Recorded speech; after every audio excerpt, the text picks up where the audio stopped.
I'll make a motion to sign a letter of support for the Conservation Board. We did that. I did it right away. After we... Did we vote that? Yeah.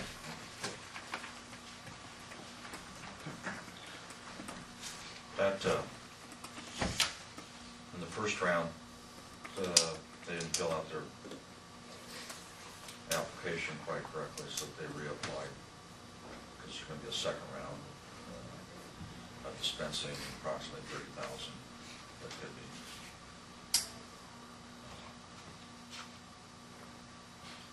The Conservation Board is employed at, I don't know how you describe him, he's a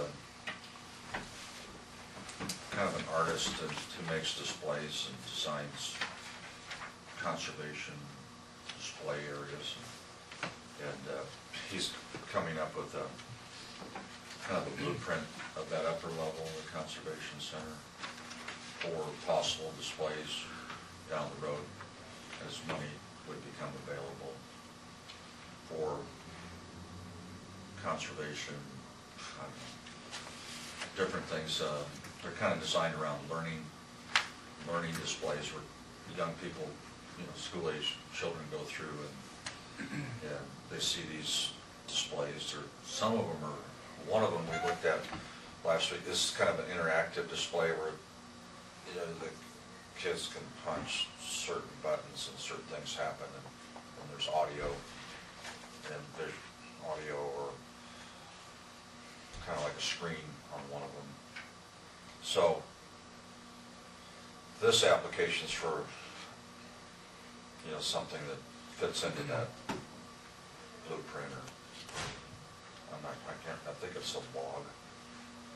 It's a log about that big around maybe, and kids can crawl through the log and see ants and whatever lives in logs.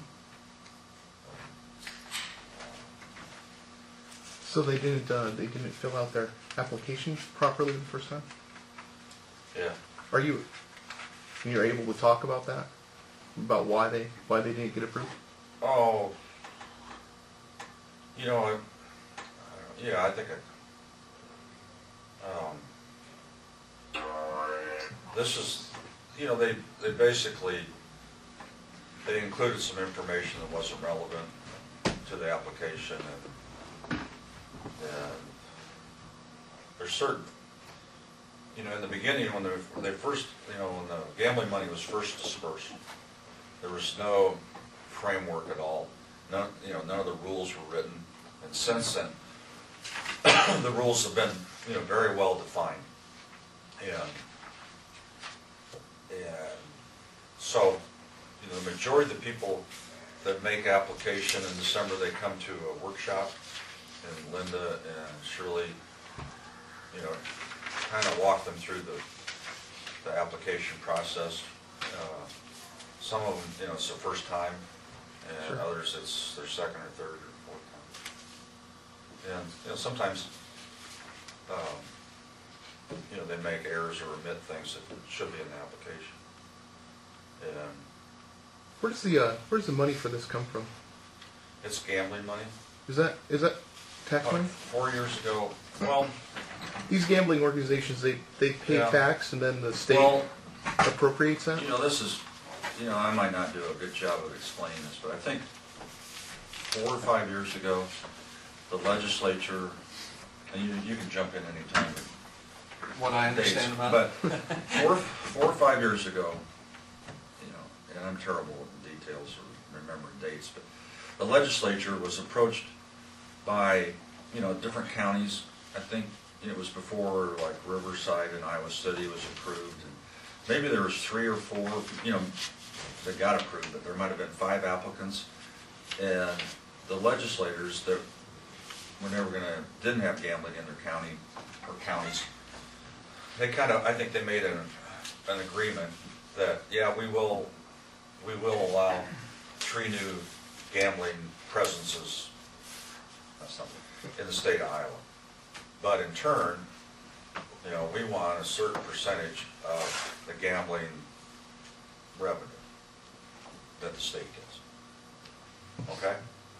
And it was passed late in the session, I remember, and Rod Roberts That's correct. was one of, who we all, was one of the legislators that put it forward, you know, on behalf of Carroll and Sac County and Quarry Cross.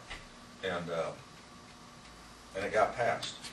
And so then after that was passed, say, in the summer, the Board of Supervisors, the three of us, it was us, you know, kind of our province to decide, well, how are we going to disperse, say it was 70,000, you know, it's estimated what we might receive. And this board decided that we would give that responsibility or delegate, you know, to the SETD board. But I sit on that board. That's one of my committee assignments. You know, some counties, you know, I don't know, but I think some counties gave that responsibility to the Adams County Extension Council.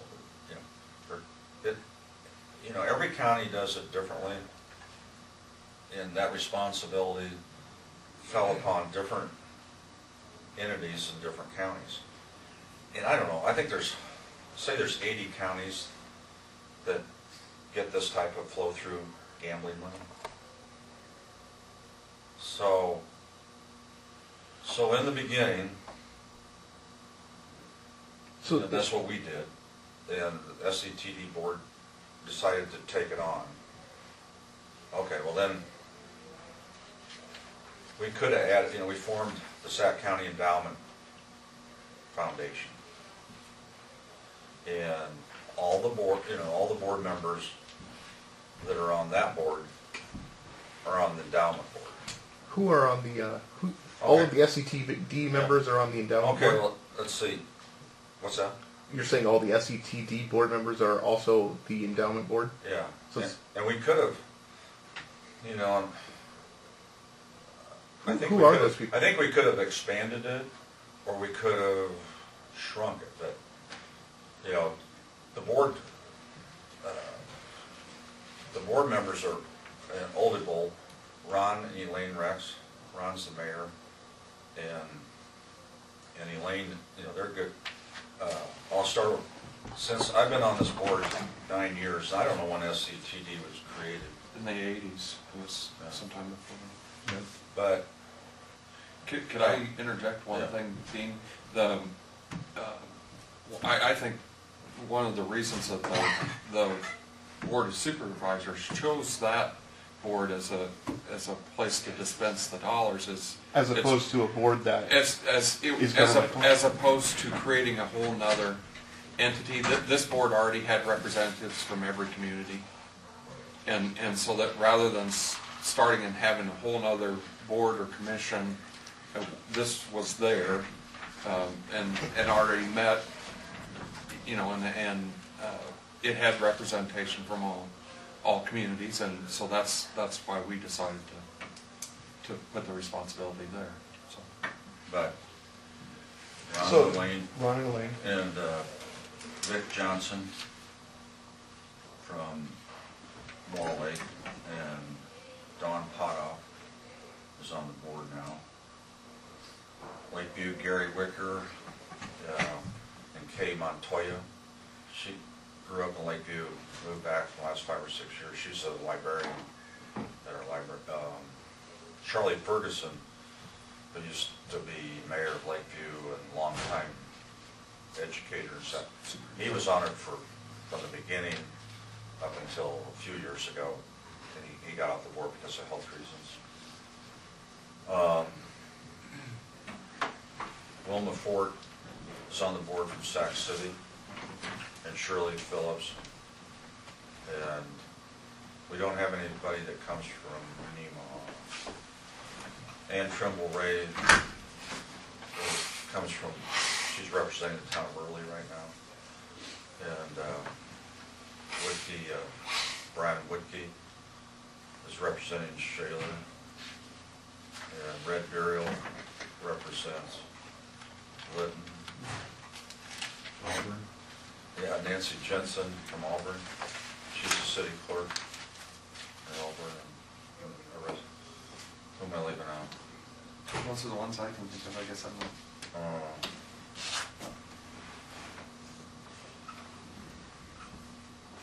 Should be all of them. I think that's all. And I represent the board. I'm a representative on the board from the Board of Supervisors. But, you know, over these 4 years or 5, you know, we've gotten more direction from our parent foundation and the state. Who's your parent foundation? Greater Des Moines, I think it's called the Greater Des Moines Foundation. And the reason we had the umbrella under them is, in addition to the gambling money that flows, we get a few donations from people. You know, we encourage people, if they want to make a donation, to give money to the endowment. And if they do that, they get a tax write-off. So whenever you do that, you know, you have to be a qualifying receiving body. And because our endowment that was just formed had no, and I'm not quite explaining this adequately, but because we had no history and we didn't have a permit from the IRS to function as that for so many years, and I don't know how many more, we have to function under an existing entity, an existing entity like the Greater Des Moines Foundation. And other boards like ourselves are doing the same thing. So they hold a certain percentage of the money in reserve, and they invest that money in that pool. The Greater Des Moines Foundation. Yeah. So when we, you know, City of Lakeview fills out an application, submits it to the foundation, Sac County Foundation Board, and then in February we score those. We have a meeting. If there's a conflict of interest, in the last year or two, another thing that's flown up, you know, developed out of regulations is we have a conflict of interest statement. So whenever we, after we have our SCTD regular meeting, you know, we adjourn and then we open up the next meeting with the foundation board. It meets, you know, immediately after. And at the start of that, on our agenda, does anybody have a conflict of interest with anything on the agenda? And if so, you know, exclude yourself from that item. And that same conflict of interest, like for example, when we were scoring the applications, and there was one from the Conservation Board, and I sit, you know, on the Conservation Board as a supervisor, you know, I disqualify myself from that, scoring that application. So anyway, then after the applications are scored, you know, they're forwarded on to the state, and they look for things to make sure they're filled out correctly. And they're qualifying applications according to their standards. And then if they're accepted, you know, checks are cut. I think it's from, well, I called Shirley yesterday.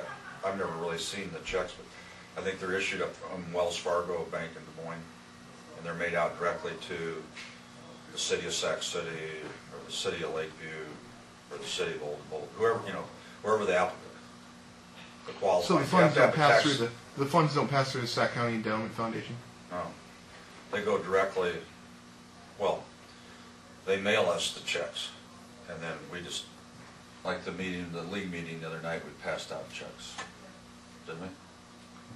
Did they Some pass of them them. on? They maybe did that And before. sometimes they do it before, but, Well, they did the carry. and sometimes they do it, you know, they go to different towns and do a photo op and show, Sure. you know, Shirley Phillips or one of the SCTD board foundation members handing a check, that type of thing.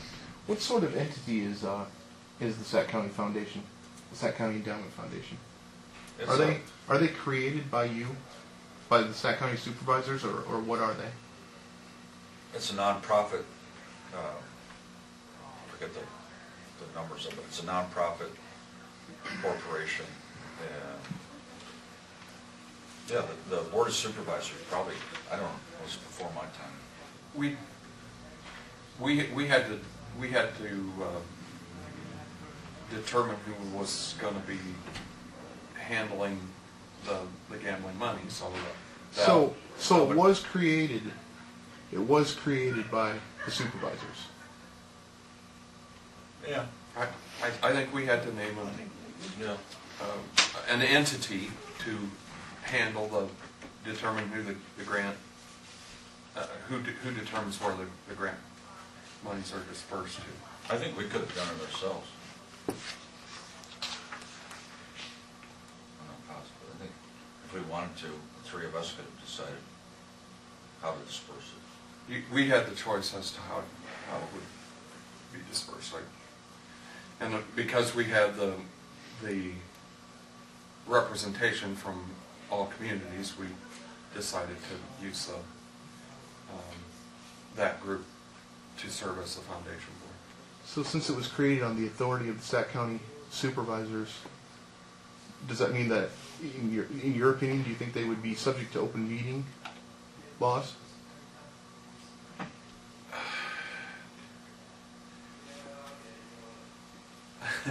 That's a difficult question. I mean, there's not a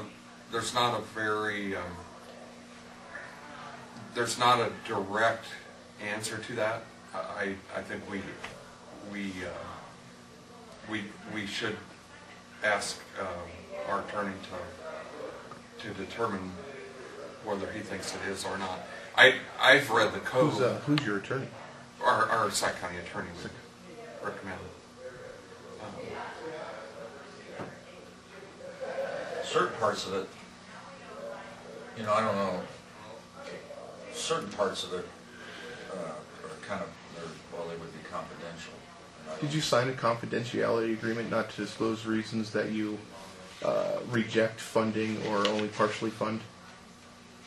Did you sign a confidentiality? Yeah, at some point did you sign a document that says that you can't disclose to the public why you're not approving a No, a project, or why you're only partially approving if a project? anybody, I think in most cases, the applicants that are partially funded, or fully funded, partially funded, or rejected, they're told, or especially if they request, they're told why they didn't. And I just gave an example. Sure. So, I don't think. Well, I was attempting to get that information at one point, and I was told that all the board members signed a confidentiality agreement not to disclose those reasons. Maybe we did. That could be. Would you feel comfortable producing those agreements for me to review? I guess I'd check with our county attorney and see. I don't know what the protocol is, Curtis. Sure. What are you concerned about, or besides your civic pride and understanding how this, do you have something you're Every worried about? I make to get information meets a brick wall. You've been the only person that's ever been this open these last 10 minutes. Yeah. Nobody else has. Well, and in fact, to be honest, your director's been quite rude with me. Well, I mean, very rude. Yeah, I don't know if that's the case, but I don't know what conversations you had or emails or whatever, but I can forward them to you if you'd like. I guess the core issue, if whether we're subject to the open meetings law, maybe I just visited with our county attorney, and maybe we'll see what is and what isn't, and then go from there. And we don't want to be, I don't think our board either the SCTD board or the foundation board wants to be in violation of the open meetings law. We don't want to be in violations of anything because that would jeopardize, the money that gets dispersed to all our towns. We sure don't want to do anything. And well, it and sure concerns me how. we don't want It to sure do concerns anything me that how would secretive. jeopardize. We don't want to. We don't want to jeopardize our arrangement with our parent foundation that would, jeopardize our receiving funds in the future from them. Well, it really concerns me how secretive both those boards are when it comes to disclosing how they disperse and use what amounts to taxpayer money. I mean, a lot of money from the county goes in there, and the legislator is appropriating tax money from these gambling entities to use for it, and there is I cannot get any information about how any of that money is used or why it's used. In my response to some of it's kind of a very gray area, Curtis, as far as what some non-profits are. Well, it's my feeling that a 501c3 was formed in both of these cases deliberately to hide it. And the reason I say that I'm Deliberately involved to not be transparent. in one committee that I serve on.